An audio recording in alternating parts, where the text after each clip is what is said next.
Hello, I'm Isaac Hayes III, founder and CEO of Fanbase, and I'm here with a very important message. We are at a turning point in the Black community where we must have equity in the apps we use that scale to billions of dollars. But this time, we own the infrastructure, we own the culture, and we shape the future. And Fanbase is the future. Fanbase combines the free functionality of Instagram, TikTok, and YouTube into an all-in-one platform built for the evolution of social media and monetization. With over 1.4 million users, that's real proof that we are shifting the conversation of tech ownership and equity for creators. So right now, I want you to go to startengine.com/fanbase and invest today.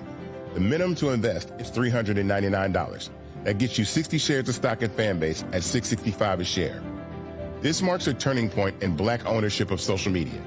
If we don't take this opportunity to own social media right now, we will always be customers to our own creations. And that can't go on. So once again, go to startengine.com/fanbase and invest today. We must own the platforms where our voices live, our stories matter, and where our culture drives the world. Thank you. Black Star Network is here. Oh, no punches! I'm real revolutionary right now. Thank you for being the voice of Black America. All momentum we have now, we have to keep this going. The video looks phenomenal. See, there's a difference between Black Star Network and Black-owned media and something like CNN. You can't be Black-owned media and be scared. It's time to be smart. Bring your eyeballs home. You dig?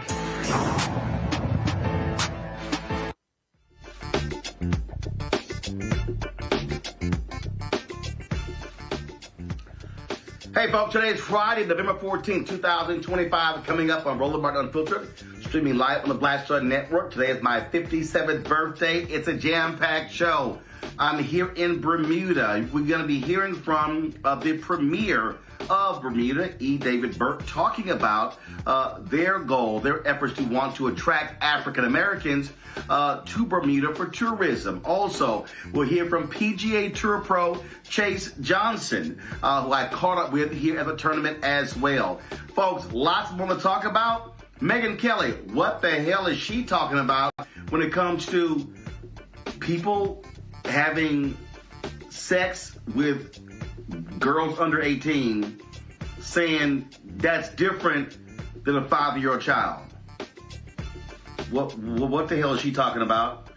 There's a new prosecutor in Georgia in the election interference case in dealing with Donald Trump and his cohorts. We'll tell you about that. Also, on today's show, guess who's admitting defeat with his tariffs? Donald Trump issued an executive order lowering the prices of groceries. I told y'all that fool was lying.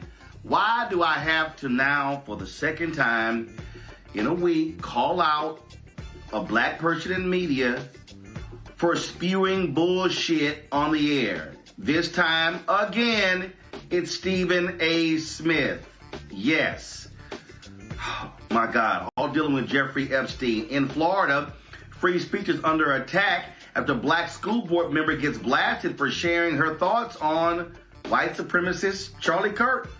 A Baltimore cop facing a stack of charges, including second-degree attempted murder after the shocking video shows him chasing a black man with a police cruiser. We've got the details. Also, MAGA's really upset because U.S. Catholic bishops condemns Donald Trump's attacks on immigration. Ain't this something? They don't mind it when the Catholics talk about abortion, but now they got a problem on this issue. Okay. It's lots to break down. It's time to bring the funk on Roland Martin Unfiltered on the Black Star Network. Let's go. He's got it. Whatever the piss, he's on it. Whatever it is, he's got the scoop, the fact, the find. And when it breaks, he's right on time and it's rolling. Best believe he's knowing. Putting it down from sports to news to politics. With entertainment just for kicks, he's rolling.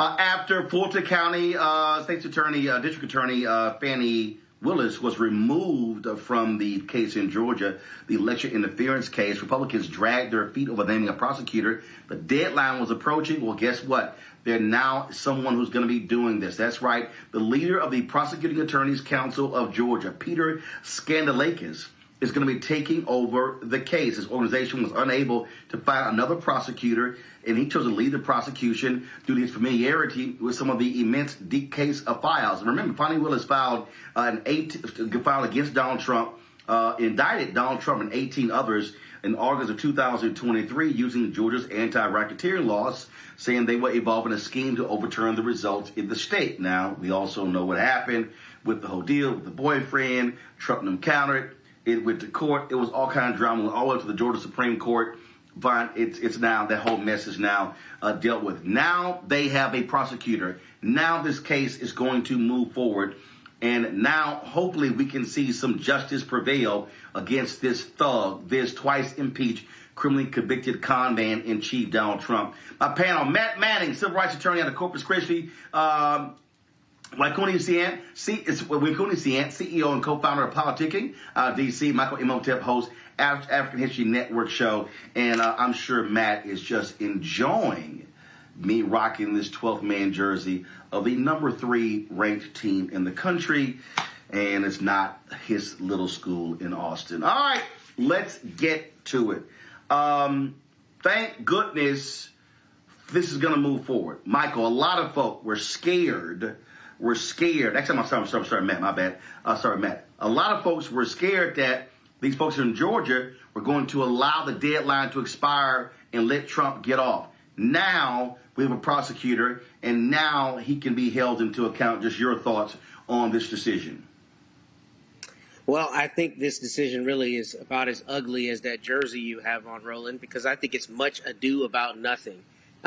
Reading the article, I was really dismayed because the reason he appointed himself is because he couldn't get anybody else to take the case. I suspect what's going to happen is that he's going to find a way to tank this case and say that he looked at it and he's, relying on the immunity decision or some other reason, and is going to say that this is an unsupportable case. I don't want to be a pessimist, but I don't really think there's anything looming positively down the road in terms of this case being prosecuted, because he's basically got backed into having to prosecute this case. And I think that is not going to bear well for the prosecution of the case, particularly because it was already one that was kind of a sprawling, difficult case in terms of the application and the nuance. This is not the normal application of a RICO case. So I think what's going to happen is they're going to find a way to dump the case, and they're going to say that Fani Willis, messed it up from the beginning, and they're going to try to scapegoat her, and nothing's going to happen to Donald Trump.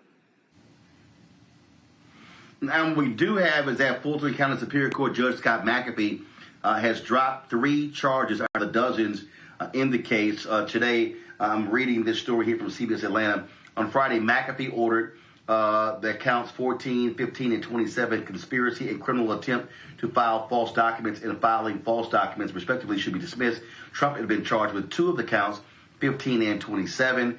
McAfee had signaled in September 2024 that he wanted to remove the charges, arguing that they lie beyond the state's jurisdiction.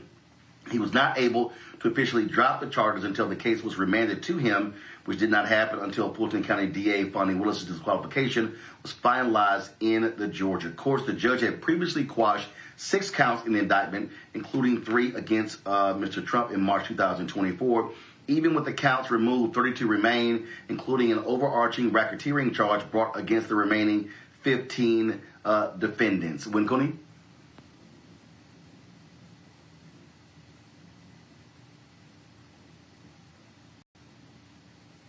I think you're muted. Thanks, Roland. Happy birthday, by the way. I agree with what Matt. I appreciate it. I think, absolutely. I think the most exciting part of this case was that it was the most likely of all the various criminal charges surrounding Trump to go to trial, because it was actually going to be a state case handled by a local Georgia prosecutor. But we see in this case of get somebody else to do it, with him actually stepping up to do it, it doesn't seem very likely that it's going to actually be prosecuted and going to trial. And if we look at the federal cases, we see that they're often, pardoned. So with the immunity standing there and the fact that he's taken on this case begrudgingly, I don't think that's likely to actually go to trial. Michael? Yeah, also happy birthday, Roland. And you're okay for an alpha. So when we look at this... of course. Yeah. When we look at this, I don't expect... First of all, we know that Supreme Court ruled that Donald Trump has basically broad immunity. So there are 14 other defendants that still face charges in this case. But when it comes to him, I don't expect charges to be pursued in this. We'll see what happens with the co-defendants. We'll see how this plays out. But with this being Georgia as well, and with this playing out the way it did, Fani Willis being removed, and them not being able to find anybody else to prosecute this case, I don't have high hopes for this. But we'll see what happens. But I'm not expecting real prosecutions to come for this. We do know that I think it was 4 of the defendants had already pled guilty. 4 of the 19 defendants, including 3 attorneys directly involved in Trump's bid, they did accept plea deals. But I'm not expecting much to come from this. All right. Well, we have that. All right. We surely appreciate it. Let's do this here. Got to go to a break. We come back. Lots to talk about. Trump admitting defeat with this stupid tariffs, how it is destroying the economy. And now, guess what?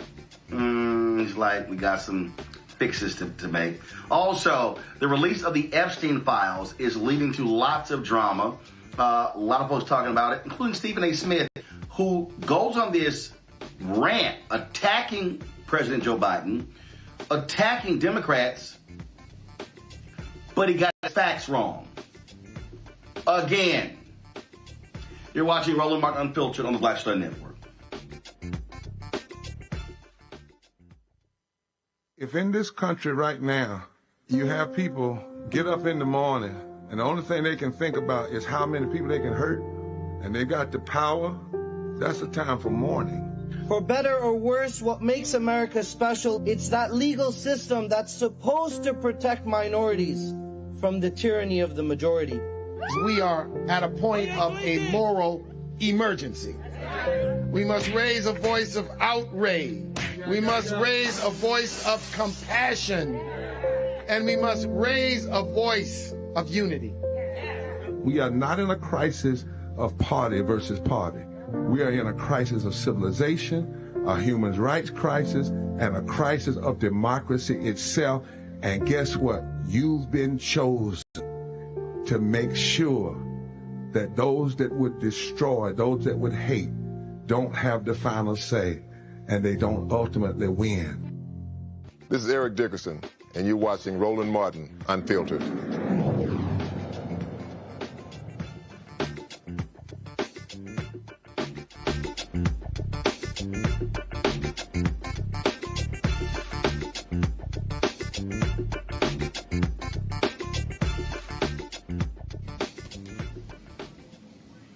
Last 48 hours, a lot of stuff being talked about in Washington, D.C. as a result of these emails from Jeffrey Epstein being released. Donald Trump is losing his mind. He's cussing everybody out. He's mad, upset. Now he's talking about unleashing the Department of Justice against Bill Clinton and every single Democrat. He is absolutely losing his mind. Somebody else who has lost their mind over this stuff is Stephen A. Smith. On his Sirius XM radio show, he went on this loud rant. If you didn't see it or you didn't hear it, check this out. I have no problem with the Epstein files being exposed. I think anybody who's done what Jeffrey Epstein did should be thrown under the damn jail. They should spend the rest of their natural-born life in prison if he was alive to do it.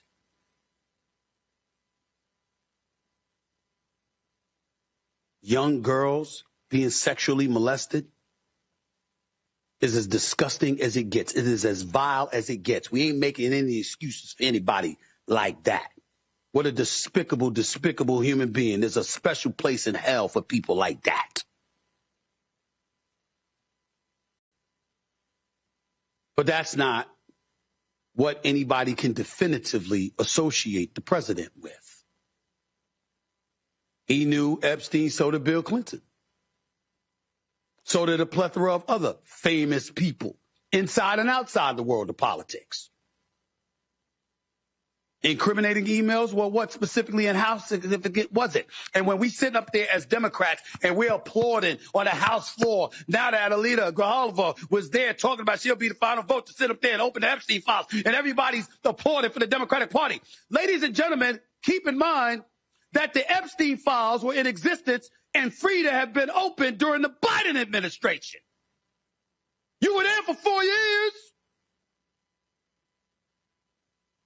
How come you didn't open it as a Democratic Party then? What am I missing? I'm not saying I know. It's a legitimate question.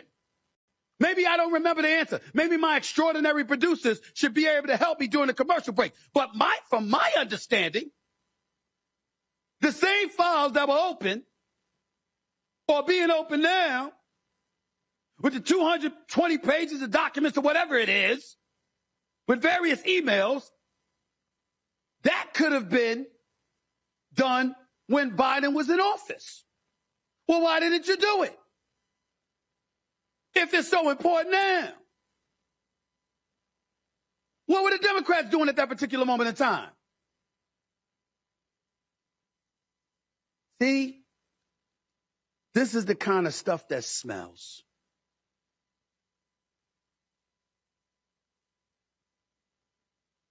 Because my attitude is just deducing how much they despise Trump is if there was some real bona fide dirt on him, since you went after him with the 34 felony convictions, which essentially was deduced to him paying hush money to Stormy Daniels, a porn star, So she wouldn't reveal their happenings with one another leading up to the election in 2016. Okay? If you had something like that you were willing. Okay. Stephen A. says, maybe I'm missing something. You are. Then he says he's an extraordinary producer. And maybe they could research it. Yeah. How about you do the damn research before you go on the air on an epic rant, Stephen A? Like, I don't understand why black people or other folks with shows don't know how to do research before they open their mouths. What you just heard is misinformation and disinformation. Do you know who corrected Stephen A? Somebody named Julie K. Brown. Julie K. Brown is a reporter for the Miami Herald. It has been the Miami Herald that has done amazing reporting on the Epstein case. We know about all the details of what's happened with Jeffrey Epstein, the previous deal being cut, the sweetheart jail deal he got because of Julie Brown and the reporters of the Miami Herald. This is what she tweeted. This is a complicated case with a, quote, all caps, a lot of files. So I know it's easy to confuse what's what. What Stephen doesn't understand is that the emails released Wednesday are from Epstein's estate. They were obtained from Epstein's lawyers pursuant to a subpoena that was issued by the House Oversight Committee, lawmakers. These documents are separate from the criminal case files held by the DOJ and the FBI that Trump and Bondi, the Attorney General, promised to release after the election. As for why Biden and the Democrats didn't release the criminal case files, Maxwell, Ghislaine Maxwell, the associate of Jeffrey Epstein, Maxwell's criminal case was still open during the Biden administration. She wasn't convicted until late 2021, and then she appealed her conviction. Generally, it's not a good idea to open your evidence files when a criminal case is ongoing. We also don't know whether the FBI was still investigating other possible suspects who helped Epstein or participated in his crimes. If you are still targeting suspects, you don't want them to know you are zeroing in on them.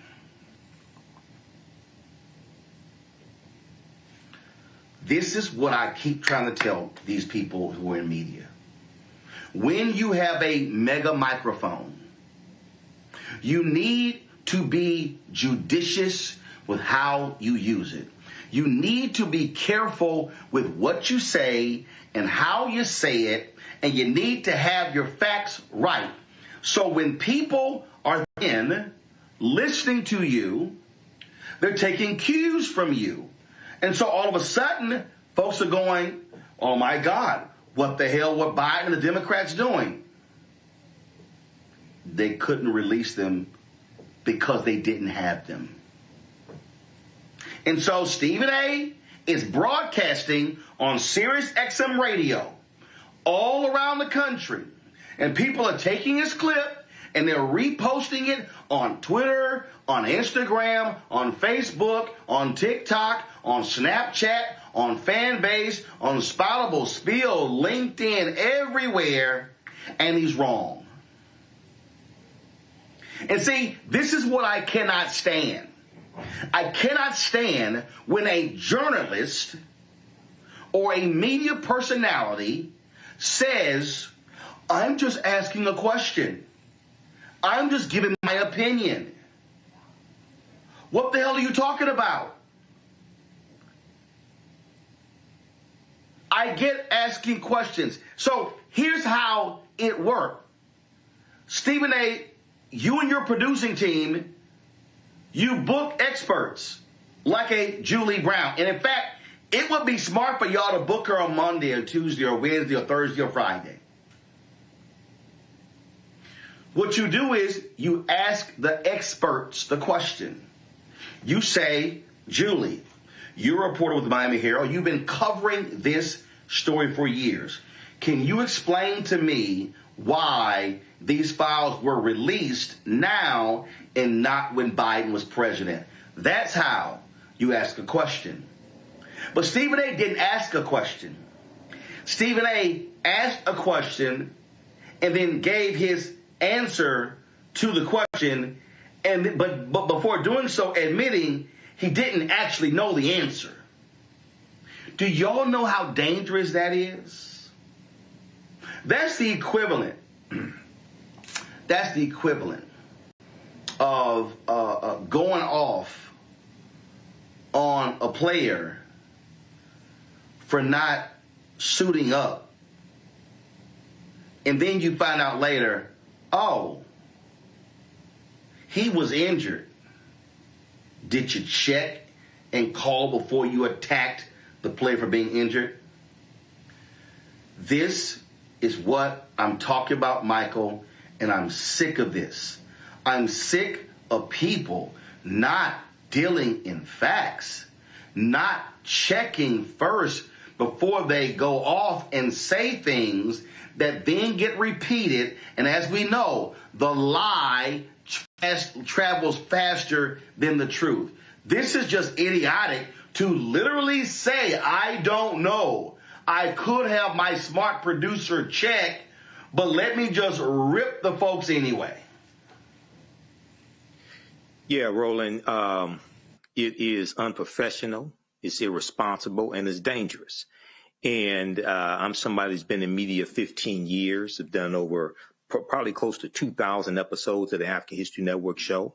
I do all the research for it. I book guests, book experts in the areas that we're talking about. And I said before on this show, if Shut Up and Dribble were a person, it would be Stephen A. Smith. I think the A stands for asinine.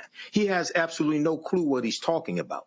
And he just gets up here and just spews his nonsense. But if he just Googled, have the Democrats requested the Epstein files, you see the piece from PolitiFact from Debbie Wasserman Schultz, U.S. House of Representatives page, and it goes through and breaks down this timeline, and it talks about how Democratic lawmakers began to seek records about Epstein after the Miami Herald's late 2018 investigation into the case. And it goes through and breaks this down. It talks about different people, whether it's U.S. Representative Elijah Cummings, Senator Tim Kaine. It talks about Democratic efforts and also calling for an investigation into the plea deal that Alex Acosta did for Jeffrey Epstein. Okay. And lastly, it's important to also note that she was prosecuted by the Biden administration, Ghislaine Maxwell, 2021, Biden administration prosecution, and sentenced in June 2022. That's on the Justice Department's website right now. Now, that's just me doing a Google search. I don't have nobody working for me. So Stephen A. Smith is full of shit.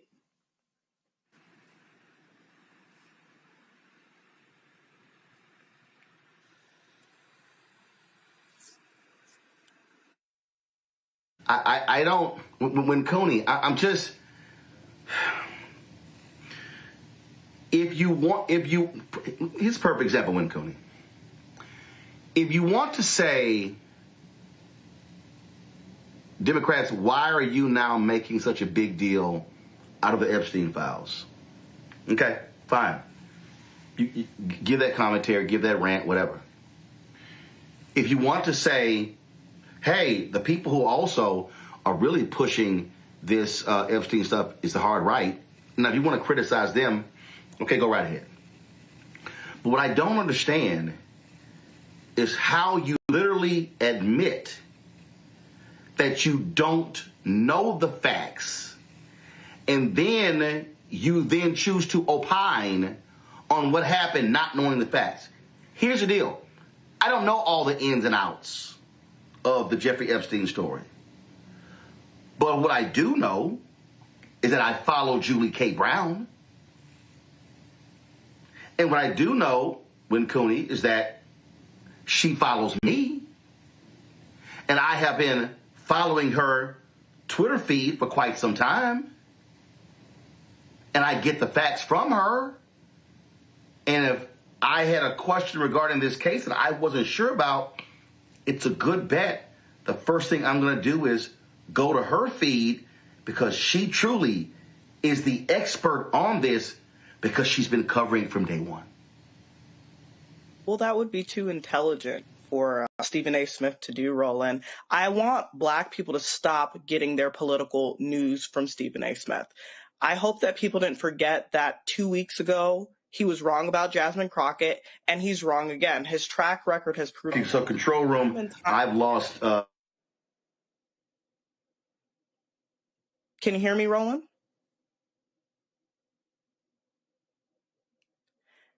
His track record has proven time and time again that he's made it the issue of the public to go fact check and see what he's saying is true or not true. And in this case, it's clearly not true.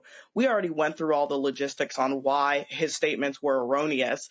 And then 2 weeks ago, when he spoke about his public critique of Jasmine Crockett, he was lambasted by Black media and the Black community for getting it wrong. Yet he's still not learned his lesson on how to fact check. He's still not learned his lesson on how to do basic research to ensure that what he's saying is right. And this is the issue with giving anyone with a microphone a platform. How does that continue to help the Black people that Stephen A. Smith has continued to posture himself as helping by miseducating them? Continuing to miseducate Black people is an issue. Not only that, but in this salacious rant, he makes it a party issue. I think anybody on this platform can agree that this is not a party issue. It's not about Democrats and Republicans. This issue is an issue about, something salacious like a sex crime involving minors, and everybody involved needs to be held accountable for it by, again, making it a Republican Democratic issue and saying, why didn't the Democrats unseal the files sooner? Why wasn't this done? Why wasn't that done? And pointing it to the Democrats. Oftentimes I ask myself, is Stephen A. Smith being paid by the Republican Party? Because he's doing a fantastic job of following the footsteps of President Trump in terms of miseducation. So we really have to see that stop. And if Stephen A. Smith is going to continue to posture himself as a champion of Black people, he needs to start by getting the facts right. So, my opinion on it is I think when Cooney's right, I didn't get a chance to hear everything she was saying. But, one of the things I think is kind of lost in this conversation in two respects is, first, when you're somebody like Stephen A. Smith and you have the kind of following that you do, you act in a fiduciary capacity, meaning when people are listening to you, there's an element of trust, right? They need to be able to trust that what you're saying, especially when you're speaking on a topic du jour as major as the Epstein files and the release of that information, and whether the sitting president was involved in sex trafficking or involved in the abuse of minors, then you need to be, judicious, to use your word, and smart about making sure you're not spreading misinformation. But the larger overarching thing for me is the premise of his comments was that he was implying, right, that this is like politically motivated, or they didn't do this under Biden and now they're doing it under Trump. Look, when somebody gets elected president, they talk about whether they're going to release their tax returns and all this other information that's relatively arcane about that person's life. You mean to tell me it's a surprise or it's somehow immediately nefarious that the world and the country would want to know if he was involved in the sexual abuse of minors? Of course, you absolutely need to know that. And we live in a per se bizarro world where the president can even have this kind of relationship with a person like Epstein and not immediately be excoriated and run out of the White House. That alone is, I think, a proof positive sign of where our society is these days. But for Stephen A. Smith to imply that people should just, immediately read into that somehow there's something nefarious going on is stupid, because Trump's been trying to hide this information. We know the Republicans have been trying to hide it. And part of it is because if you're that close to somebody, then there's a good chance you saw and or participated in things, and the American people absolutely need to know that about their sitting president. So none of that surprises me, and I think he's got a fiduciary duty to be better about the information or misinformation that he's putting out. Thanks for that analysis, Matt. You're watching Roland Martin Unfiltered on the Black Star Network. We'll be back in a few minutes. Hatred on the streets, a horrific scene, a white nationalist rally that descended into deadly violence. White people are losing their damn minds.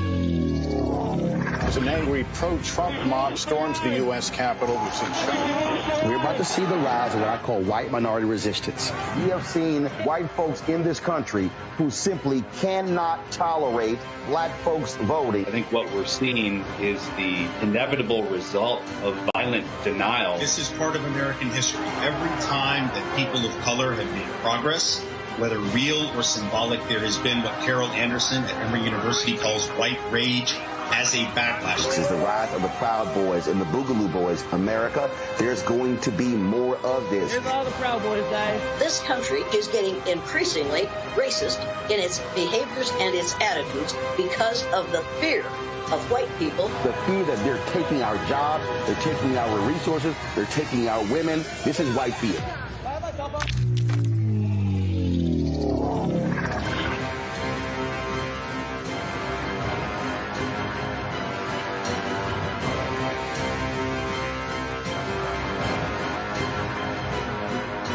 Said the quiet part out loud. Black votes are a threat, so they erased them. After the Supreme Court gutted the Voting Rights Act in 2013, Republican legislatures moved fast. New voter ID laws, polling place shutdowns, purges of black voters from the rolls. Trump's Justice Department didn't stop it, they joined in. In 2018, his DOJ backed Ohio's voter purge system, a scheme that disproportionately erased black voters. Their goal, erase black votes and political power. Yeah, that happened. These are the kinds of stories that we cover every day on Roland Martin Unfiltered. Subscribe on YouTube and download the Black Star Network app. Support fact-based independent journalism that centers African Americans and the issues that matter to our community.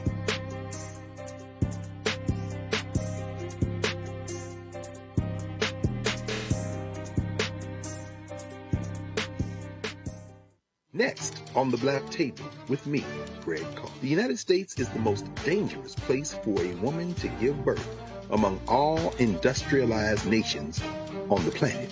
Think about that for a second.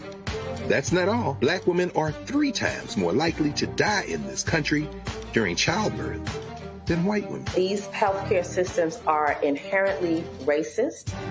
There are a lot of white supremacist ideas and mythologies around black women, black women's bodies, even black people that we experience painless, right? Activist, organizer, and fearless freedom fighter Monifa Akinwole Bandele from Moms Rising joins us and tells us this shocking phenomenon, like so much else, is rooted in unadulterated racism. And that's just one of her fights.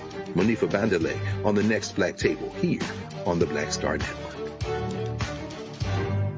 If in this country right now, you have people get up in the morning and the only thing they can think about is how many people they can hurt, and they got the power, that's a time for mourning. For better or worse, what makes America special, it's that legal system that's supposed to protect minorities from the tyranny of the majority.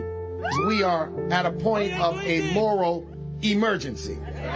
We must raise a voice of outrage. We must raise a voice of compassion. And we must raise a voice of unity. We are not in a crisis of party versus party. We are in a crisis of civilization, a human rights crisis, and a crisis of democracy itself.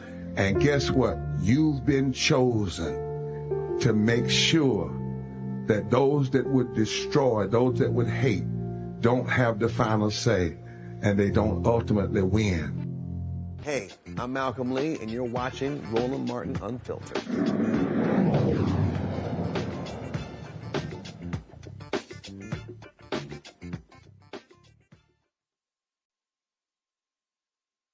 A Baltimore police officer is indicted on multiple charges, including second-degree attempted murder, after being caught on video chasing a black man with a police cruiser.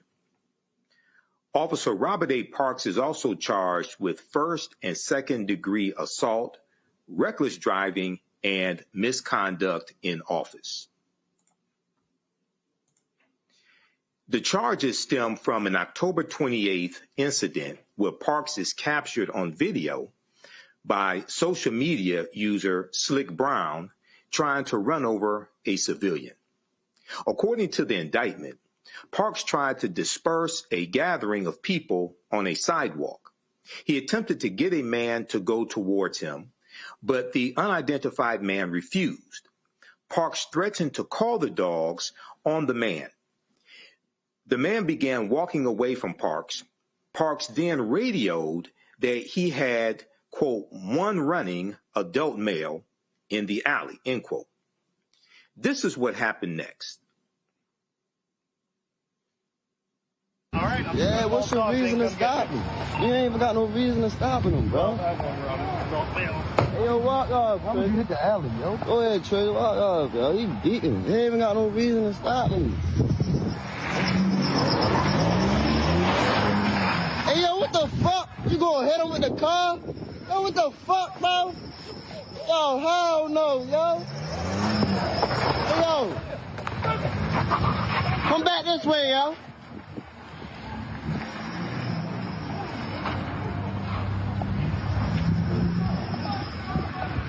Yo, beating, bro.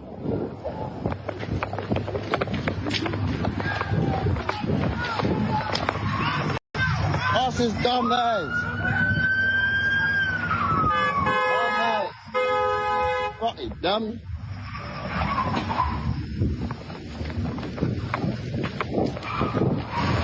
Dumb ass, you dumb as shit. You dumb as shit. You crashing and all that. You really crashing out, bro. Go ahead, dumbass. Really crashing out, bro. You press his car and all that, bro. Don't really try to hit my man, bro. What the fuck? Don't really try to hit, bro, with the car and all that. Oh, hell no. Here is Baltimore City State's Attorney Ivan Bates explaining the decision to indict Parks. The charges brought forward in this indictment reflect the seriousness and dangerous nature of the actions we all witnessed in the viral video of Officer Parks driving his vehicle directly at a civilian while on duty. These are the exact charges we would bring forward for anyone operating a vehicle in that manner, whether you're police or whether you're civilian. When a police officer threatens the safety of those who are sworn to protect, it erodes the crucial trust between the community and law enforcement that is critical to the historic reductions in violent crime in our city and essential to keeping Baltimore safe. Parks has been with the Baltimore Police Department since 2020 and turned himself into the authorities on Wednesday morning. If convicted, Parks faces a maximum sentence of 65 years in prison. You're watching Roland Martin Unfiltered on the Black Star Network. We'll be back in a few minutes. This week on The Other Side of Change. Book bans, anti-intellectualism, and Trump's continued war on wisdom. This is a coordinated backlash to progress. At the end of the day, conservatives realized that they couldn't win a debate on facts. They started using our language against us, right? Remember when we were all woke and the woke movement and all that kind of stuff? Now everything is anti-woke, right? When we were talking about including diversity, equity, inclusion, higher education, now it's anti-DEI. All this are efforts to suppress the truth because truth empowers people. You're watching The Other Side of Change only on the Black Star Network. Hey, I'm Mark Morial, President and CEO of the National Urban League, and I'm watching Roland Martin Unfiltered.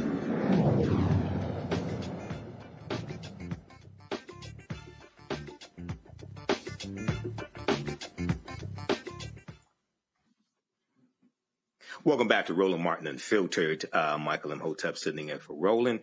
I want to go to our panel for this discussion. I want to start with you, Matt.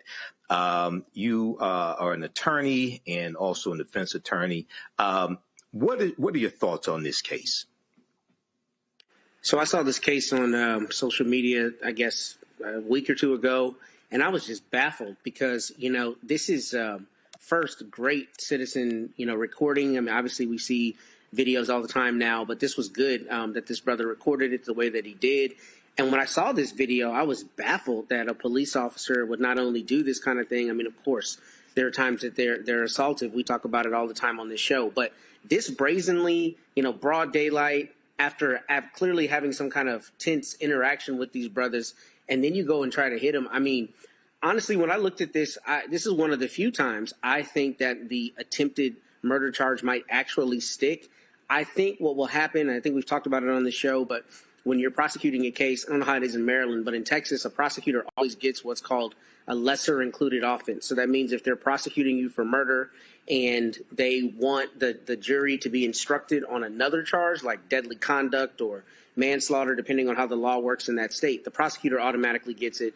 Defense can get it if they have evidence. But I tell you that to say here that if the prosecutors ask for a lesser included and the jury seems, the evidence comes out like the jury might be on the fence about whether he really premeditatedly intended to kill him, every day of the week, I think he's cooked and convicted on deadly conduct or some kind of manslaughter, attempted manslaughter, reckless type charge.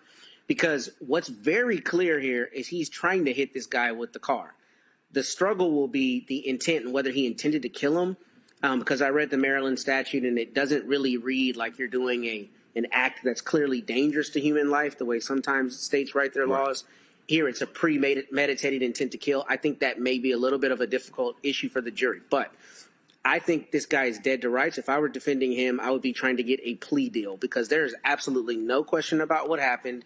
There's no question about the operation of the vehicle, no question about his intent to try to hit him because after he misses him the first time, he keeps chasing him. So I think that it's good that they're prosecuting this case. And, the brother said it perfectly. He said, man, you are literally crashing out. Like, I've never seen anything like this. And I've watched thousands of police videos. And I'm not surprised that they charged him with this. And I wouldn't also be surprised if the feds came in and prosecuted this because this is just, you got to lay the hammer down on someone like this. So he's going to get a lot of time. Okay. Now, Cooney, what are your thoughts on this case here? It's very disturbing to see this video, even though we are thankful to social media user Slick Brown for capturing the video. Yeah, the video is damning. I'm so thankful, as Matt said, for the technology that we have accessible nowadays, because we know as Black people that this has been happening for years and years and years. And so oftentimes, even though it's the first time we're seeing it caught on camera, we know that it's not the first time that this has happened, certainly not in Baltimore history. What I wanted to focus on is the fact that in these cases, what infuriates me the most is that the officer is simply suspended without pay. Obviously, we know it's going to go to trial, and as Matt said, he's probably cooked. But another important thing to note is that they won't be able to call him as a witness at all right now. So any cases that involve him or require his testimony for conviction will be dismissed. And so that's actually not ideal, right, for the carriage of justice. But it's something that's very, very fair considering the fact that he's obviously shown himself not to be a reliable source. But the other question that I wanted to address is why isn't a person like this immediately fired, right? They're being charged with attempted murder, and they're still just suspended without pay. And really what it boils down to, gentlemen, is how police contracts work to protect their own. Police contracts, like labor contracts, they govern the working conditions under which officers operate. And effectively, they've rendered police departments' disciplinary and oversight processes ineffective, as officers are rarely held accountable for wrongdoing. Now, in this case, it's very cut and clear. And as Matt said, if I was defending him, I would be trying to get a plea deal or maybe trying to decrease what the murder charge is. But I don't think it's any possible way that he won't be convicted. But the problem with the police system as is that while he is on trial for this, he's still just suspended without pay. He's not immediately fired. And with cases that are this cut and dry, I feel like we do need to make an example of these police officers, these bad cops that are continuing to increase friction between inner cities, urban communities, and the police forces that be. Now, Matt, I had a quick question for you. In the story, it said that he attempted to get a man to go towards him, referring to Parks, but the man refused. An unidentified man refused. Parks threatened to call the dogs on the man. So when you hear that a officer threatened to call the dogs on a subject, what goes through your mind? How does that add towards any of the charges that are filed against an officer? I think it goes to premeditation and intent, clearly, right? Because if the person has refused his order and he's angry, which we clearly see in the first part of this clip, then it's not easy for a jury to infer that that anger led to premeditation. I don't know how the law works in Maryland, but my understanding of premeditation, at least the way it was taught in law school and the way I've seen it in practice, is that you can premeditate something in a split second, right? So it's not implausible for this jury to say he was mad that the person didn't respond to his orders. Clearly, whatever happened that preceded this, got him angry. And then obviously he tried to hit a person who was a pedestrian who was on foot with his car. I am a defense lawyer, so I always think of ways that doubt might creep in, right? But this also might be the case where I'm wrong. This might be the case where the jury has no problem whatsoever with attempted murder. They say, we think you formed the intent to kill him, and every day of the week we're going to convict you of attempted murder. This might be that case, and that would make perfect sense to me if it happened. And the interesting thing, not only about the dog, but is about whether he responded to that order and didn't, come to the order. I have a case like that right now. And depending on where you are, the case law often says that you don't have to respond to that. So it's interesting that we're talking about this today because in my case, my guy ended up getting body slammed because he didn't want to identify himself. Texas law doesn't require him to identify himself. And I think that's important in this context. I don't know how it works in Maryland, but if that brother didn't have to identify himself and that cop got mad and all of this transpired because of that, that's another sign of the kind of abuse you see with police officers, because when they tell you to do something and you don't do it, even if you're within your rights, they get mad and sometimes they try to kill you. And this is exactly why, to go to Win Cooney's point, we absolutely need to bury this guy under the jail, because when you have this kind of power, you can't be wilding out the way this was, trying to literally hit and kill people with your car. So he's going to get a lot of time in my estimation.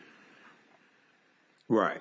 Now, Win Cooney, I had a last question for you. So I know because of the Black Lives Matter movement and because of the social justice movement, we've seen an emphasis on better understanding police contracts. We've heard about police officers' Bill of Rights, things of this nature, right? Now, there was also a period of time going back to about 2022, 2023, when you had a nationwide shortage of police officers as well. Okay, and various police departments were asking for more and more officers. Do you think that we need more officers who want to be the type of officers that the social justice movement said they wanted to see? Those that only use lethal force when you've exhausted all other methods, those that see people as needing to be protected as opposed to being policed, things like that. What are your thoughts on that? Yeah, I think that's a fantastic point, Michael. We do need more police officers that are good cops, so to speak. But I think this really goes pragmatically back to the defund the police movement. This is why a lot of people believe that we need to defund the police, right? When you see examples of over excessive usage of force, like you saw in the video. And to piggyback off of what Matt's point is, I wanted to take a different perspective. When I hear someone say they're going to call the dogs, I think of 1963, Birmingham, Alabama, right? I think of civil rights sit-ins when dogs were called in to rip Black people apart. I think of 2014 Ferguson, when dogs again were used to forcibly disperse civil rights protesters.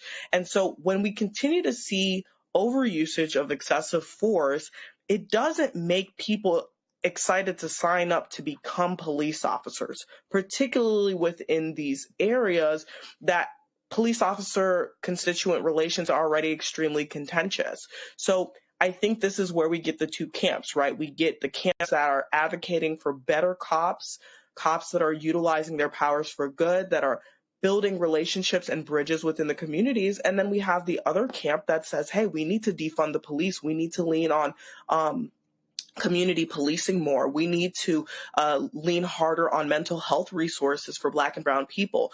The fact of the matter is this gentleman only had a misdemeanor warrant. I don't want to say only. Yes, he had an outstanding warrant, but it was for a misdemeanor. No person, whether it was a misdemeanor or a felony, deserves to get ran down on. And I do literally mean ran down on the way that this gentleman was, and was at fear for losing their life. And not only him, I also think about what the perspective and psyche of the person who was recording this was.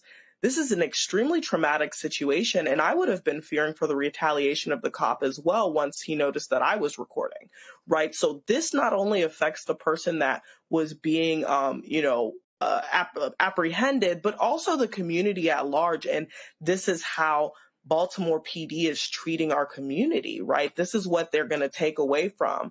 And that makes them not want to, send their kids out into the streets for after school programs. That makes them not want to allow, their students to go down the street and play or go to the ice cream truck. It has so many implications on these communities. And I'm really, really saddened that this is the way things are going and continue to go in 2025. Right. Okay. Thank you. Roland Martin Unfiltered will be right back after this break. You're watching the Black Star Network.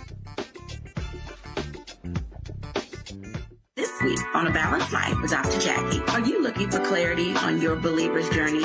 Are you finding it difficult to really find your lane and stay in your place? Do you think that you have what it takes to build a sense of community even in these difficult times, knowing that God has got your back? Well, this week on A Balanced Life with Dr. Jackie, we're talking about just those things. I have the courage to walk through this tough season because they're going to come. You need the friends that have a belief system like yours. A believer's journey this week on A Balanced Life with Dr. Jackie on Black Star Network.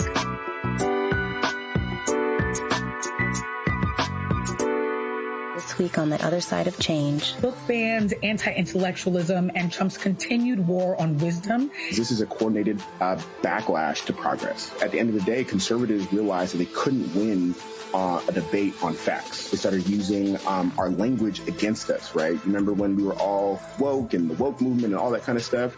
Now everything is anti-woke, right? When we were talking about including diversity, equity, inclusion in higher education, now it's anti-DEI. All this are efforts to suppress the truth because truth empowers people. Watching the other side of change only on the Black Star Network. Hatred on the streets, a horrific scene, a white nationalist rally that descended into deadly violence. White people are losing their damn minds.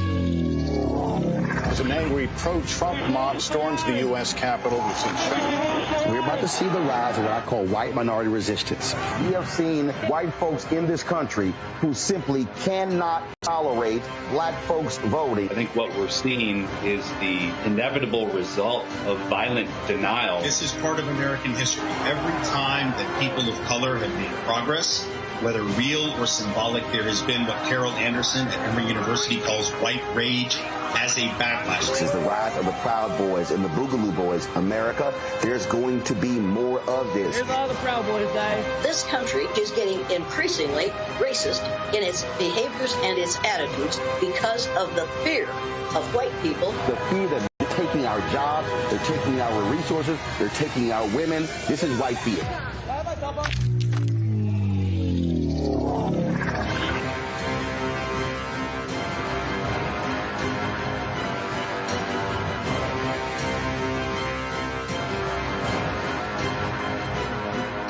Said the quiet part out loud.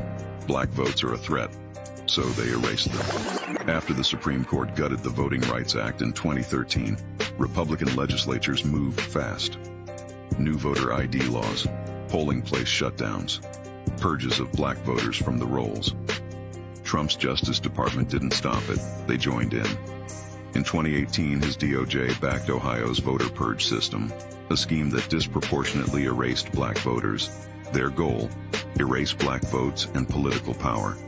Yeah, that happened. These are the kinds of stories that we cover every day on Roland Martin Unfiltered. Subscribe on YouTube and download the Black Star Network app. Support fact-based independent journalism that centers African Americans and the issues that matter to our community.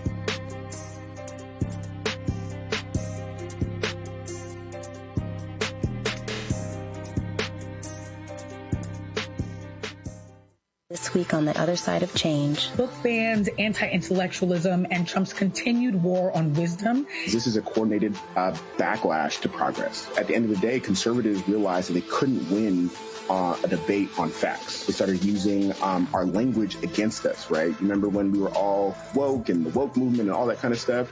Now everything is anti-woke, right? When we were talking about including diversity, equity, inclusion, higher education, now it's anti-DEI. All this are efforts to suppress the truth because truth empowers people. You're watching The Other Side of Change, only on the Black Star Network. Hey, I'm Mark Morial, President and CEO of the National Urban League, and I'm watching Roland Martin Unfiltered.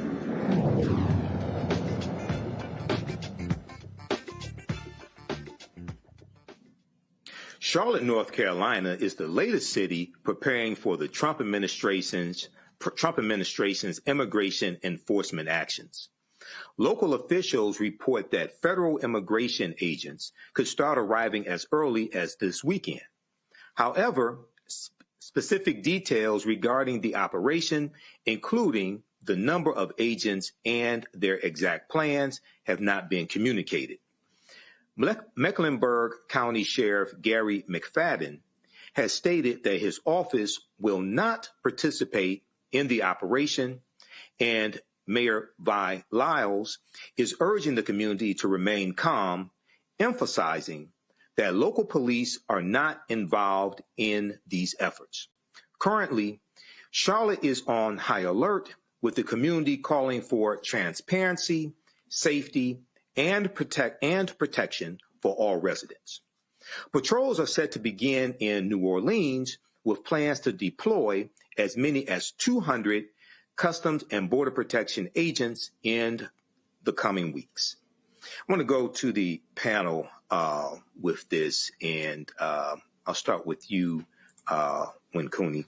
So what are your thoughts on this? This is the latest city under siege by the Trump administration, saying they want to crack down on crime, using immigration, undocumented immigrants as a pretext for a way in, to send customs and border agents, et cetera, ignoring the statistics showing that crime is declining in the various cities that they're going into. What are your thoughts on this? You know, it's extremely upsetting, Michael, because, you know, I'm the child of two immigrants myself. I'm a Haitian American, and so this is something that disproportionately affects my community. But what we've seen President Trump do again and again is defend sending the military and immigration agents into these Democratic-run cities, Los Angeles, Chicago, even our very own nation's capital. And he continues to say that the reason for this is to fight crime. But like you said, that's not a correlation that's been proven. But we also have to think about what is the precedent that he's trying to set long term with this politically. I think that by sending these ICE agents into blue cities, he's trying to send a message out to the constituents of that actual state. And what we see here is that Charlotte is a Democratic stronghold right now. And the state's going to have one of the most hotly contested U.S. Senate races in the country next year. So I think President Trump is paying special attention to North Carolina. All right. So, Matt, when we look at crime statistics in Charlotte, and MSNBC talked about this today, violent crimes, we see violent crimes are down in 2025 compared to 2024. They're down by approximately 1,000. Homicides, 62 in 2025 compared to 82 in 2024. Aggravated assaults 3,494 in 2025 compared to 4,311 in 2024. So we see a downward trend. What are your thoughts when we see this continued effort from the Trump administration to disregard crime statistics, but also to cut the grants that were going towards community violence intervention groups that were helping bring down those crimes?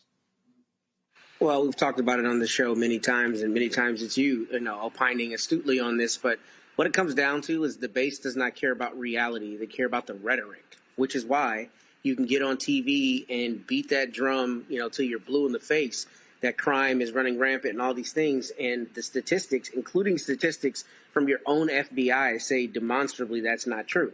But you continue saying that because you want to continue creating the furor that allows you to be the Führer and bring in the goose steppers, right, to these Democratic-controlled cities. That's all it is. I mean, I heard this on NPR this morning, and it was reported that neither the sheriff there in Mecklenburg County nor the local police had any idea what was going on. And what's crazy about that is, the idea that federal law enforcement would come in and not work with local law enforcement. Of course, there are times that they're distinct, but they also work together in task forces and things all the time. But to Cooney's point, I think when you're trying to make a political point about not only democratic cities being these bad places, but moreover, you having, an overriding authority, whether that's through a show of force or just brazenly saying it, you go into these places and you do these asinine,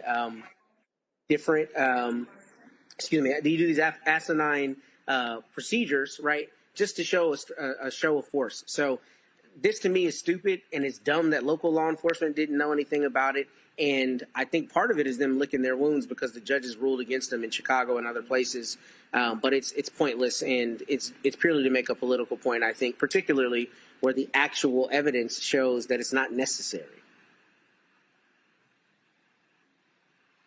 Okay, thank you, Matt. A free speech battle is brewing in Florida between the state's Board of Education and the Alachua County School Board, all because of a Facebook post. It started after School Board Vice Chair Tina Certain had some things to say about conservative Charlie Kirk in September regarding his memorial. This is the post that set off a political firestorm. Tina Certain called Kirk a, quote, 31-year-old uneducated white boy, end quote. Now, state officials are calling her comments offensive and questioning whether she should stay in leadership. The drama unfolded as all 7 state board members grilled her in a tense meeting, questioning whether she could fairly represent all students. Check this out. I'd just like the opportunity to respond just because I know a memo that I issued in the immediate aftermath of an assassination that took place on a school campus, whether it's Bernie Sanders or Charlie Kirk, I've said it from the beginning, that same memo would have been sent. Educators are over young, impressionable minds, and when they are making comments celebrating a school shooting, it is unacceptable. You criticize that memo. So do you encourage such acts to be expressed by teachers? I think you do, and that's why your leadership continues to be a failure. You continue to not understand the point that this state board is trying to communicate to you. You are an example for these children. You are an elected member of a school board setting policy that impacts their daily lives. And so you want to criticize me all day, you have that First Amendment right. But the reality is what I did was make sure that teachers across the state understood that this rhetoric that is impacting the wife of our lieutenant governor, where people are receiving death threats as a result of that rhetoric, needs to be toned down. Why, teachers? Because they're over children, young, impressionable minds. And that is my job as the Commissioner of Education to make sure that we reminded them of what the example was that they were, something you still struggle with. And today, these posts that you're seeing are not just about Charlie Kirk. There is a repeated pattern, as our member just identified, Layla Collins. You talk about Charlie Kirk as an uneducated white boy. You bring race into this. You talk about this post as it relates to Asian stores. where it says, in 1999, I went to the Beauty Max on Main Street, my then 4-year-old daughter. They followed us around the store. It goes on to say, as a result of that experience, to this day, I've never been back. I avoid all Asian-owned stores. How do you think those comments make that community feel? And then we go on to the next post, number 3, where it says, in the district operated by A. Green, these again are your words, they move in and then want to change things, SMH. I figured my they is white people. Again, you bring that into your posts. It's ironic that you criticize Charlie Kirk's comments and not recognize that you do, you bring race into your post. The next slide, part 4. You like a post that says, white women have always been central to building, maintaining, and protecting racial violence. They weren't the sidelines, they were the architects too. Again, what the board's point is having you recognize and appreciate the significance and the responsibility you hold as a member of a school board that makes decisions that impact children. And what is the example that you are setting for children? This is not the kind of behavior we want to see in our school system. We want to see civil discourse, respectful dialogue. I agree with you. I am a fundamental believer in the First Amendment. But what we are not going to allow happen in this school system in Florida is students be misled by adults into engaging in violent political rhetoric or calling people out because of the way God created them. We want everybody to be treated equally. Tina Certain stands her ground, insisting her posts are constitutionally protected speech made on her own time, not related to her official duties. This drama is unfolding while Florida is embroiled in a much larger free speech battle. Teachers and school officials across the state have faced discipline, backlash, and even lawsuits over social media posts reacting to Charlie Kirk's death. I'm going to go back to the panel with this. Matt, I'm going to start with you if you don't mind. So this, y'all know how I feel about this racist Charlie Kirk. Okay, so I'm going to go to you in just a minute. And Charlie Kirk has a history of anti-black statements that he said that are documented. Okay, what are your thoughts on this nonsense coming out of former Confederate state Florida? Man, I think it's a crock of bull. I think it's BS, and I think there are a couple things here that are particularly, big to me. The first is this sister is duly elected. So we're not talking about a teacher in a public school being excoriated by the state board. We're talking about a public servant who was voted into the office that she holds. Now, before I go on, Florida has weird laws about who the governor can take out of office and stuff. I'm not used to seeing some of the way their government works. So I don't know if they have any real, control over her being in or out of her seat. But presuming they don't, I mean, to sit there and condescend to her as though the board can actually do anything about it is probably more about that cat, or whatever his name was, Kostassos, I think it was a Greek last name, about him getting a soundbite, right, and getting to look like he's this crusader for decorum. And there's not any real end game besides using her as a whipping post. Now, in candor, I will say when you're elected, you do have to consider that what you say is obviously going to be scrutinized, and surely Ms. Certain knows that. But good for her standing on her ground. I mean, I do think that it is probably not in the best form to say things that could be racially incendiary, like in talking about the Asian businesses. I know there will be people who will disagree with me. That seems to be a little bit of an own goal, if I'm honest.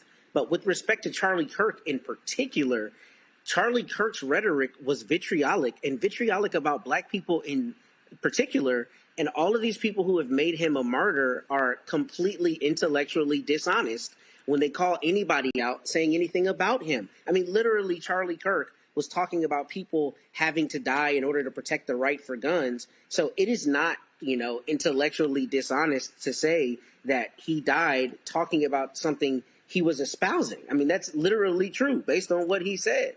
So I think this is intellectually dishonest. I think if you are truly a free speech proponent, you can't be beating her up or mad at her for what she's saying. And then the whole thing about, all these children and all that stuff. What about the kids who are hearing what Charlie Kirk says? when they go to the classroom with a black kid and they treat that kid like he or she is less than they are because they heard it at home and dad was watching Charlie Kirk on YouTube, right? He's not worried about that. And that's because it's about rhetoric and it's ideology, and it's not really about protecting the kids. It's about, beating the drum that you think needs to be beaten. That's all this is. I think it's nonsense, and it is protected speech.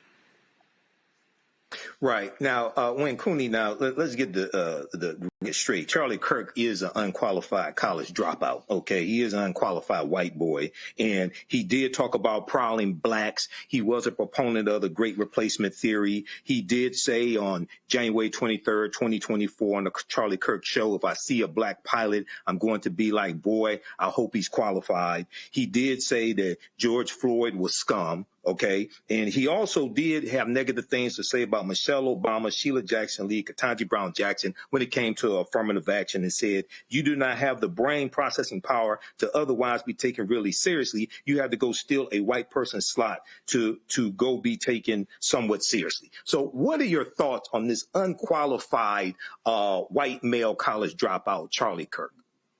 And also the attack on our sister Tina Certain for standing up for her rights. A few thoughts. Number one, Tina innocent, okay? There was not one lie that Tina said in that particular Facebook quote. I agree with Matt. Some of the comments about Asian American, etc., were incendiary. But in terms of what she said about him, she was absolutely spot on. Charlie Kirk was a bigot. He was open about that. He was uneducated. He did drop out of school, and he was also able to raise millions and millions and millions of dollars in building Turning Point USA, which is one of the biggest parts of the Republican Party now, and how they actually are able to touch students on college campuses. It's a breeding ground for bigotism in this country and white supremacy, and it's absolutely something that has to be stopped. Now, as a black person, I don't celebrate the death of anyone, right? But I don't believe that that's what she was doing in that post. What she was speaking is speaking facts. And as you guys were talking about Florida, it's not a formally Confederate state. It's still very Confederate as far as I'm concerned. I was raised in South Florida. I'm a voter in Florida. And it is still an extremely racist state. And so it is really, really important that we are questioning these types of racial rhetoric, especially when they're being, pillaged in the schools by someone like Charlie Kirk. Now, I think, like Matt said, Ms. Certain may want to think a little bit more about the personal views that she's putting online as someone who is elected in office, right? But I think if we're talking about the First Amendment and we're talking about what someone's putting on Facebook, the United States, and Florida particularly, needs to come to a concerted agreement on what is permissible and not permissible from an elected official. We can't have someone that's sitting president in the highest office of the United States saying grab them by the pussy and then being upset when other people are stating their views. If we're talking about leading by example, we got to be really, really, really crisp on what that means and what that looks like for the next generation. Right. Thank you. You're watching Roland Martin Unfiltered on the Black Star Network.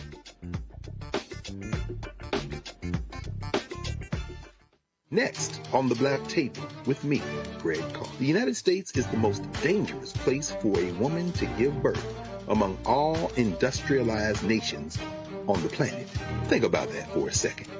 That's not all. Black women are 3 times more likely to die in this country during childbirth than white women. These healthcare systems are inherently racist.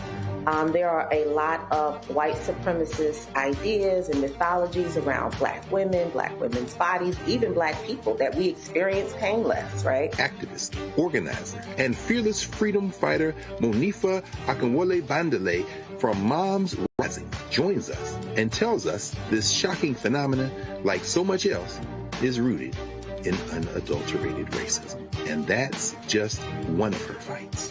Monifa Bandele on the next Black Table here on the Black Star Network.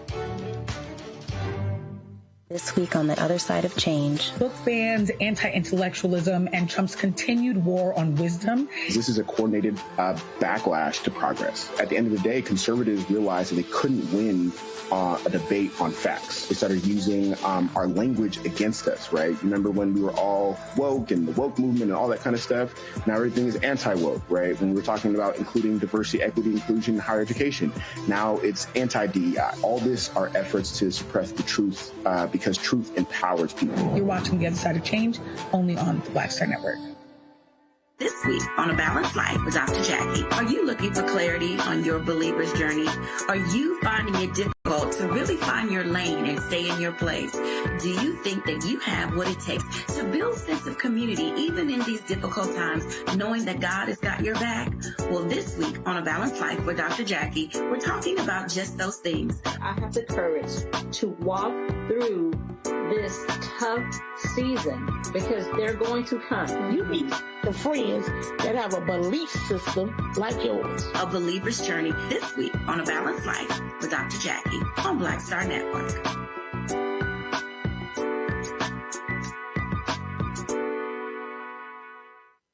If in this country right now, you have people get up in the morning and the only thing they can think about is how many people they can hurt, and they got the power, that's the time for mourning. For better or worse, what makes America special, it's that legal system that's supposed to protect minorities from the tyranny of the majority. We are at a point of a moral emergency. We must raise a voice of outrage. We must raise a voice of compassion. And we must raise a voice of unity. We are not in a crisis of party versus party. We are in a crisis of civilization, a human rights crisis, and a crisis of democracy itself. And guess what? You've been chosen to make sure that those that would destroy, those that would hate, don't have the final say, and they don't ultimately win.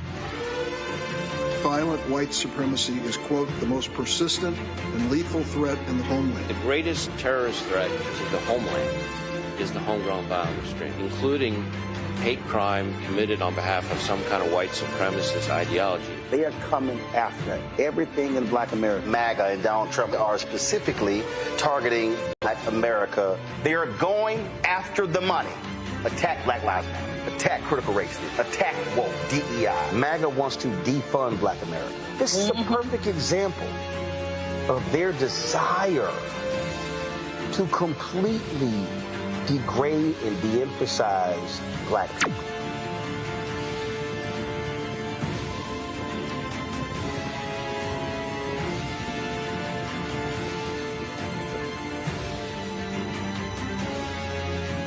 I am Swing Cash, Basketball Hall of Famer, and you're watching Roland Martin Unfiltered.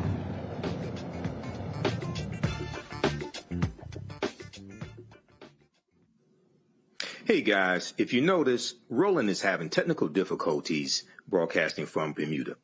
I want to thank our panelists today, Matt Manning and Wynn Cooney. Have a great weekend. Roland interviewed PGA golfer Chase Johnson at the Butterfield Bermuda Championship. Here's that interview. All right, folks, here at the Butterfield Bermuda Championship, Chase Johnson, I just watched him on 18. You finished strong. I did. I had a good finish, birdie finish. Wind got me a little bit early in the round, as it's going to hit everyone. So this wind has been insane. So I played Tuesday when it was at 55 miles an hour. Oh, okay. So this is like a cakewalk for you. Oh, this dude, I was kind of like, Tuesday was crazy, but yeah. And this morning was pretty rough too. So. Yeah, it was pretty gusty this morning. So hopefully we can just carry that momentum into tomorrow. A lot of folks who, like, I've been playing golf 38 years, and so a lot of guys, they always sit here, they see somebody who can play well at a club or whatever. I tell them, you have no idea what it's like, I said, between a person who's good there and on tour. Right. Yeah. I mean, it's a lot of subtle differences, but those subtle differences are the ones that make the biggest difference. So I had to get up and down a lot today. I mean, the score could have been a lot worse than it was, and I had some probably like 6 or 7 really nice up and downs, which you have to do on this course and in this wind. So you're never out of the hole. There are a lot of we were chatting earlier, talking about all the different places you play. You talk about APGA, and it's a lot more opportunities being created for African American golfers, and then a lot of people who are also offering support for cats who want to go to the next level. Yeah, absolutely. I mean, the APGA is the prime example for that, and all the other junior programs that are associated with the APGA. Like Underrated is with Steph Curry's tour. He's been doing a lot of good work. Cameron Champ's dad is heavily involved in a junior program that is frequently out at APGA tour events and stuff. So it's really good to see the opportunities grow. And then it's just up to fellas like me and anyone else who gets the chances to play in events like this to represent as well as we can. So again, those last two holes are good representation, so we just got to do more of them. Absolutely. All right, then. Well, it's good to meet you. I appreciate it. And if folks want to follow you on Instagram, where they go? Chase Johnson 96. Okay. Nice and easy. All right, then. Well, I'll send a couple of folks your way. Awesome. I appreciate it. All right. Thanks so much. Thank you. All right. See you around. Take care. All right. Be well. Roland also interviewed the Honorable E. David Burt, the Premier of Bermuda. Here's that interview. We're here at the Butterfield Bermuda Championship, and so he's actually the reason I'm here. So here's the deal. So my wife comes to me 3 weeks ago and said that she and her Link sisters, they were going to Nashville, Uncle Nearest Farm, or some other tours. She's like, well, we're going at the same time as your birthday, and you probably, I'm like, go. I said, I have no interest on going any of those tours. So then I was sitting here, and I've gotten 3 different golf trips in different tournaments. I was like, PR, Mexico, Costa Rica. And I went, wait a minute. Premier Bermuda told me that tournament is the same time as my birthday. So that's when I sent a text to your former chief of staff. Yes. I had your phone number wrong. And then so she hit me back. And so the Tourism Authority hit me up. And so we're here. I've been doing my show from here as well. It's been absolutely fantastic. And my understanding, y'all signed a 3-year deal for this to continue. Oh, well, that would be news to me, Brother Martin. But yeah, that's what I read. That's what I read. What I would say is that it's a pleasure to have you here on the island. Certainly these matters are dealt with by the Minister of Tourism, but it's good to know I'm not a golf fan, but I know that you are. Not only is he a golf fan, if you are not aware, he also happens to support Texas A&M. I'm a graduate, so is my brother and my sister. So three of us in the family. So we're number 3 in the country. We'll point out every Aggie on the golf course today. He will tell you them all. I got pictures with all 3 of them, absolutely. But first of all, look, you got a lot of people here. Yes. This also is important because you get visibility. Golf Channel's covering this here. Folks get to see Bermuda, tell the story. And so one of the things that I want to ask you about is really the focus of the Tourism Authority to attract folk to come here, because usually when people talk about, where I'm going to travel or whatever, they talk about Bahamas, they talk about Jamaica, everything like that. Just talk about what you're trying to create here in this country. So thank you. Well, the reality is that Bermuda is not a mass tourism destination. So places like Bahamas, places like Jamaica and others, Dominican Republic, are mass tourism destinations. Lots of people, big resorts, all that. That is not what Bermuda is. Bermuda is different. We have smaller resorts, but the entire island is our resort. We're not a place where you have to go, you have to stay inside a resort, all the rest. You get to explore, you get to be a part of our wonderful culture and immerse yourself. And when it talks about, targeting specifically the black traveler, we are trying to make more of a focus on that as well. So whether or not those are direct air routes out of the United States or whether or not those are the cultural experiences that can be experienced on an island, such as also my favorite, which is our annual emancipation celebration, which is called Cup Match, which actually started because black folks said they were not going to work to commemorate their slavery day. Wow. They said the day that we got emancipation, we're not going to work. So it was not an official holiday for a number of years until the government of the day finally gave in. And I promise you, the government of the day did not look like you or I at that time. Finally gave in and declared a holiday. But black people said, we are not going to work. We are going to organize an event to commemorate the emancipation of slavery. And now is our biggest holiday of the year. So when is that? That is it is a very technical answer. Because I was talking to somebody yesterday and they said it is the last Thursday and Friday before the first Monday in August. So they say it's really 4 days. So the law says it is the last Thursday and Friday before the first Monday in August. It is basically the last weekend in July or the first weekend in August. Got it. But yeah, it's always around that time. But it's a cup match in Bermuda, the biggest celebration. We also have other celebrations. I'm told it is crazy. Oh, it is crazy. But we also have other celebrations because there's for the young and not so young. So we have our national heroes. So there's a story also about Mary Prince, who was instrumental in dismantling slavery inside of the British colonies, who wrote in a book, Mary Prince. And so she's one of our national heroes, in addition to many other persons who have historical significance for Bermuda. And near that weekend, we have our national hero celebration, but we also have Bermuda Carnival, which is an amazing event and celebration. And, I would say if you are someone who likes a little bit of fun, it is continuous revelry for 4 straight days, kind of like Cup Match. Cup Match is kind of 5. It's a 2-day holiday, but it goes on for 5 days. Hidden meaning in there is like continuous revelry. Continuous revelry. We revel at Carnival. So what's interesting is, yesterday, there was a young woman, she was in media, and we were talking, I said, I got a question for you. I said, Bermuda is not in the Caribbean. She says, but it's Caribbean. Correct. Explain that. We consider ourselves Caribbean. And is that because, according to her, she said 65% of the people from here can trace them their St. Kitts. St. Kitts, Turks and Caicos, Bahamas, all the islands. Because, it was part. I don't like to be a black person talking about slavery, but we have to recognize the knowledge of our history. And the fact of how we got over here is they took some boats from Africa. And so we became... Some got dropped off here. Correct. Some got dropped off in America. And then after slavery was abolished in the British colonies, there was still transfer of people and movements amongst the British colonies. So if there was labor, so for instance, in Turks and Caicos, the salt mines, and Bermuda's other things, and all dependent. So people would then come. If economy was more developed, Bermuda was always more fortunate to have a more developed economy, only because of its strategic position between the U.S. and Europe. So that is the reason why Bermuda and Hawaii were the 2 original tourism destinations.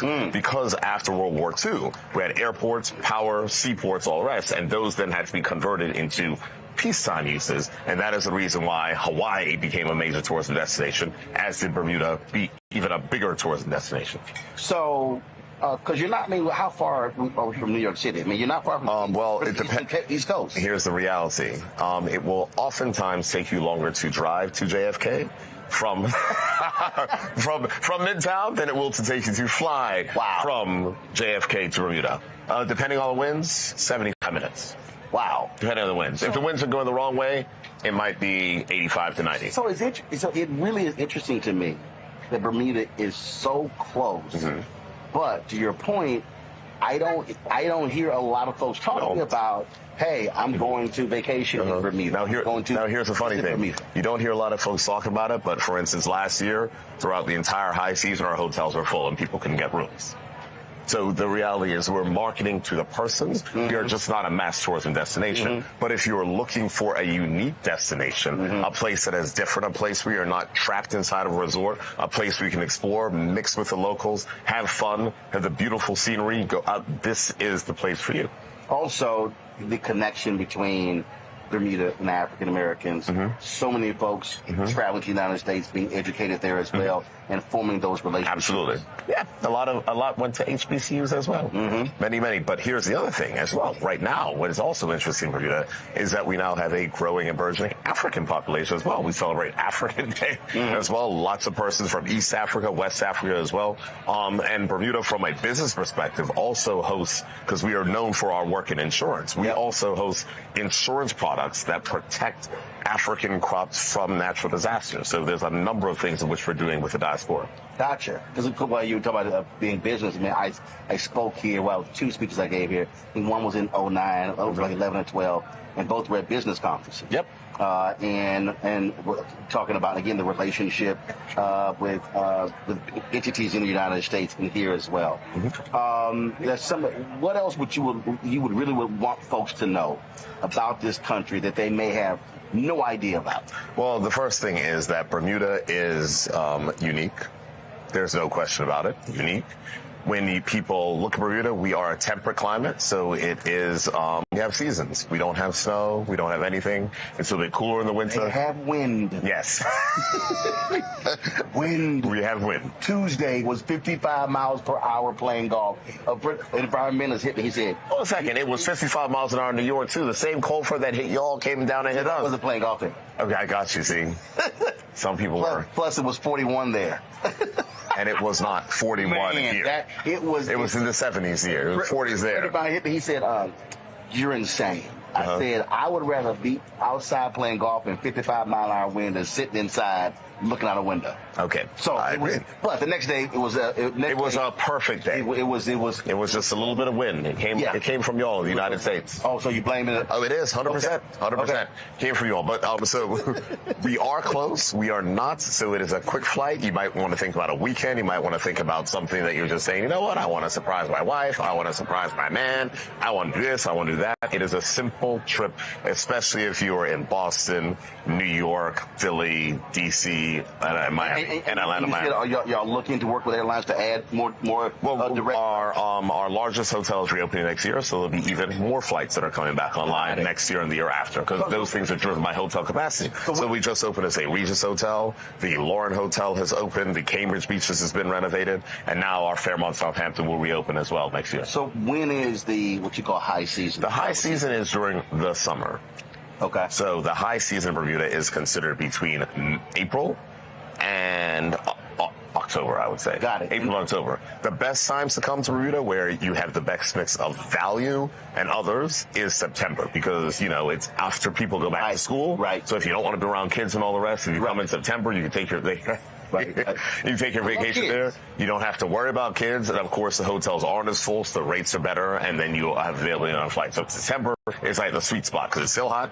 It's still good. You can still have fun. You can still do the golf. You can still go out on the water. There's still events that are happening. Next year, I would ask people to, check it, go to Bermuda.com, because the Minister of Tourism has a mandate from me to have a full schedule of events from April up until October. And whatever it is that you want, whatever it is that is your type of thing, it will be happening during our summer season next year. April till October. Yes. And the best time to come in September. It's September, and the anniversary of Roland Martin Unfiltered and Black Star Network is September 4th. Got you. Okay. That's an idea.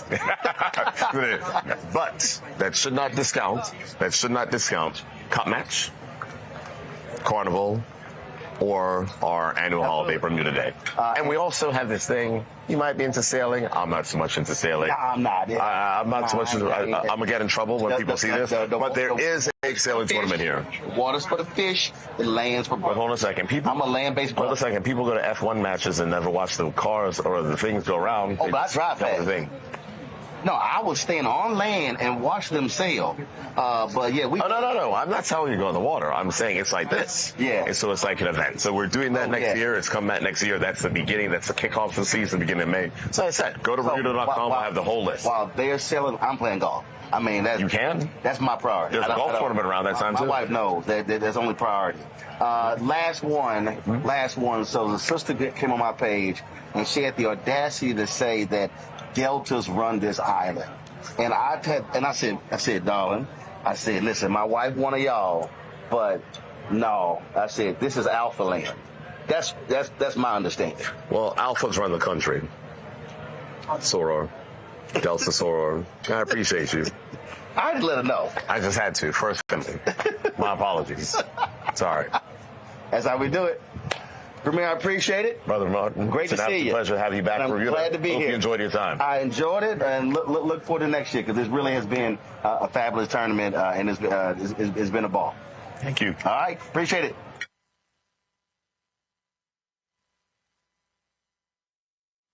And have a good night.